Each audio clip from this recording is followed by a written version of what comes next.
Ito ang reading mo, Sagittarius. Welcome back to our channel na may nasa mabuti kayong kalagayan while watching the channel. This is a general reading. Kayo nang bahalang magpalit-palit ng situation nyo sa reading ko.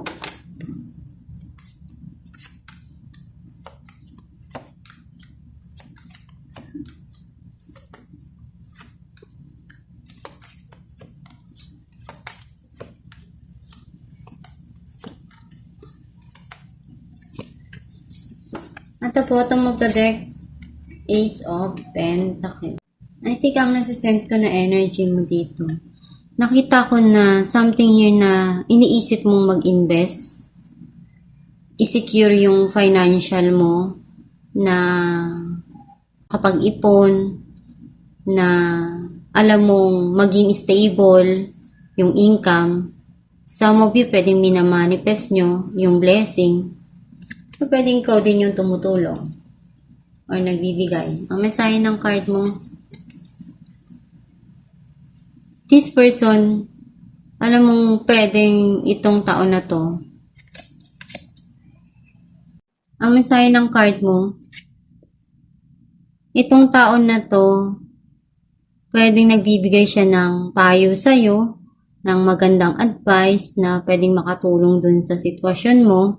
Some of you, pwedeng ikaw to na may mga bagay kang pinag-iisipan dito ng malalim na pwedeng andun sa sitwasyon na makakatulong at makapagbigay ng tamang desisyon.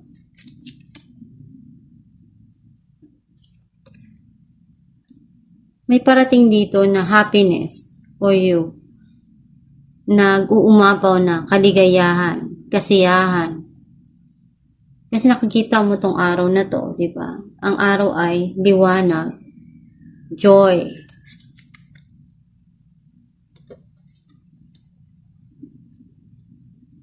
Andun yung passion mo eh.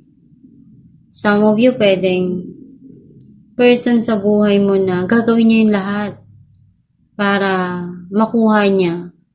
Kasi itong tao na to, iba siya eh. Gusto niya yung attention palagi nasa kanya. Or pwedeng ikaw din to. Gusto niya, nakukuha niya yung mga ninanais niya. Kung ano yung gusto niya, kailangan sumunod dun sa mga bagay na gagawin niya.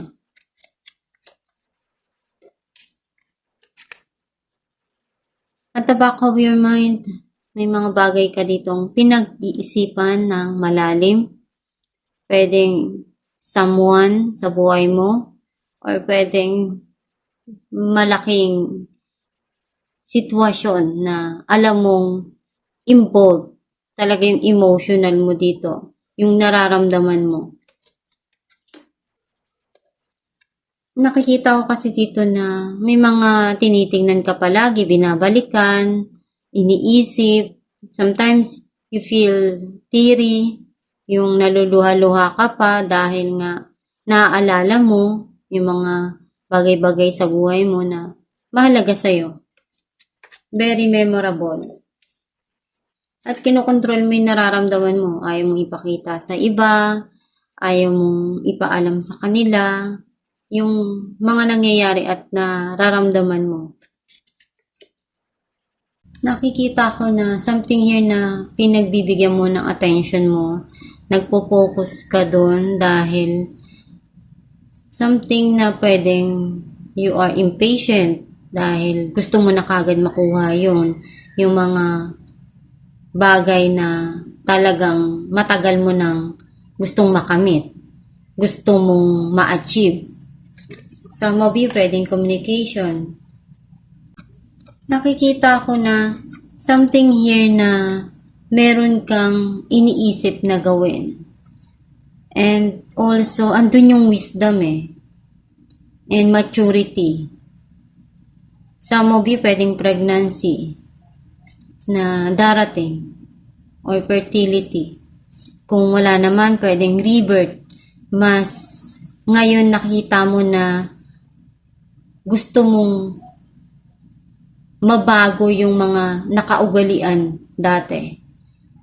yung baguhin yung mga bagay na para sa'yo hindi maganda. Clarify natin ang King of Swords, Nine of Pentacles, and Queen of Cups. Ngayon nakikita ko na yung success na gusto mong makuha. Success sa pagmamahal sa sarili, sa pag-aalaga sa sarili. Alam mo yung masaya ka dahil yung independent ka na tao. Hindi ka umaasa sa iba. Nakukuha mo or na-achieve mo yung mga goal mo dahil din sa, kumbaga, ikaw yung nag-isip nun, ikaw yung gumawa ng paraan. Clarify natin ang Queen of Wands, Strength, and Seven of Wands. Marami kang pinagdaanan, and na-overcome mo yun. Nalagpasan mo lahat, naging mas matatag ka, naging mas matapang ka. And may mga bagay ka dito na iniisip na kaya mo pang gawin. Kumbaga, may mga gusto ka pang ipagpatuloy dito. Clarify natin ang Five of Cups, Seven of Swords, and Four of Pentacles. Something here na nangyari sa nakaraan. Pwedeng merong pagsisinungaling. Kasi may tao dito na hindi mo makalimutan eh. Hindi mo makalimutan yung tao dahil tumatak sa'yo kung ano man yung mga nangyari. Clarify natin ang Knight of Swords, King of Wands, and Eight of Cups. May hinihintay ka? Or some of you want to move on and start new.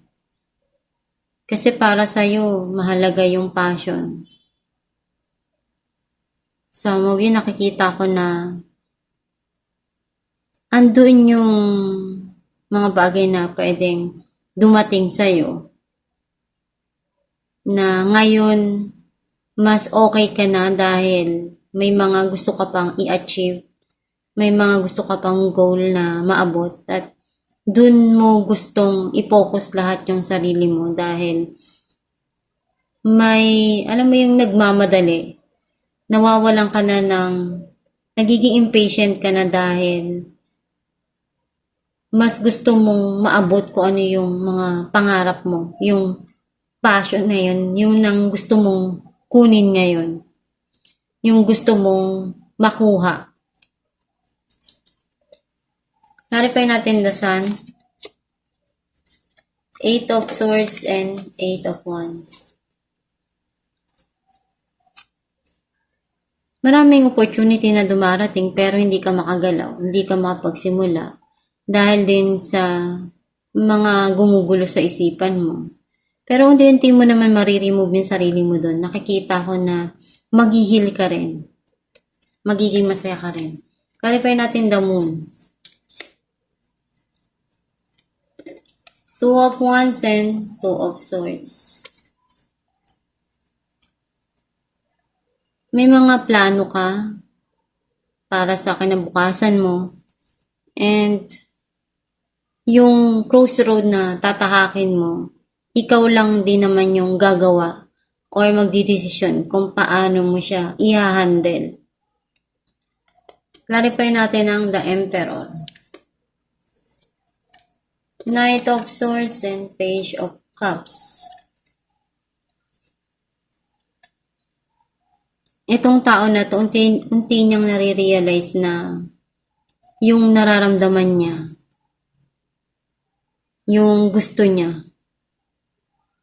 Very controlling eh. or something here na may restriction na nangyayari. Pero alam sa sarili mo kung ano yung magpapasaya para sa'yo. Clarify natin ang 9 of Pentacles.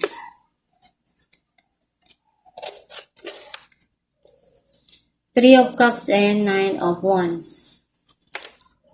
Nakikita ko na something here na mas ipaglalaban mo yung kaya mo. Mas tatayo ka, babangon ka, kahit anong mangyari. Kasi alam sa sarili mo na ito yung magpapasaya sa'yo eh. And masaya ka. Some of you, meron ditong pwedeng sisimulan na business na nakikita ko na pwedeng magkaroon ng celebration. Pero natuto ka na. Alam mo sa sarili mo na kung kailan ka magtitiwala at kailan ka hindi magtitiwala. Alamin natin kung ano mensahe ng iyong gabay.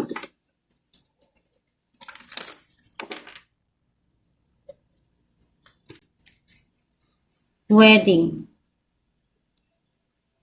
Marriage is the union of the two souls joined in love, mutual respect, and commitment. It signifies a desire to deepen love over time. Your wedding day is a testament to your well-founded faith in love's power. Continually breathe life into that faith and love, dearest one. Ang mensahe ng iyong gabay na yung wedding, pinaka-importante yun sa isang mag-asawa. Though hindi naman lahat talaga nakakapagpakasal, pero ito kasing marriage na to, yung nagbabind sa dalawang tao na tunay na nagmamahalan. Ito yung pagmamahalan na alam mong may respeto sa isa't isa. Yung pagmamahal na alam mong totoo, yung hindi ka iiwanan kahit pa ano yung mangyari. Yung mga pinagsamahan ng dalawang tao is kumbaga sinubok na ng tadhana.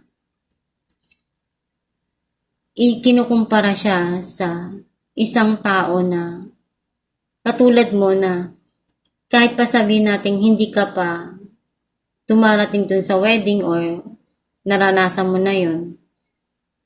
Kasi tayo, nakabind tayo sa sarili din natin, hindi lang sa someone sa buhay natin. Nakatali rin tayo sa mga bagay na pinapangarap natin, sa mga gusto natin sa buhay. Once na na-achieve natin yun, masaya tayo. At hindi lang din tayo masaya, pati yung pamilya natin. Kasi nga, para sa atin, ayun yung pangarap natin. Tinatali natin yung sarili natin dun sa mga gusto natin sa buhay, sa mga mahal natin sa buhay. Basta magdasal ka lang palagi at gawin mo yung best dun sa mga pangarap mo, sa mga gagawin mo para ma-achieve mo yung gusto mo. At gawin mo lang yung makakabuti, yung wala kang masasagasaan na ibang tao at magiging masaya ka. At yung alam mo sa sarili mo na yun yung desire ng puso mo. Basta magdasal ka lang palagi at gawin mo yung best mo sa lahat ng sitwasyon na nangyayari sa buhay mo. At itong yung reading, Sagittarius. Kung naka-resonate ka, kindly comment down below. Thank you for watching.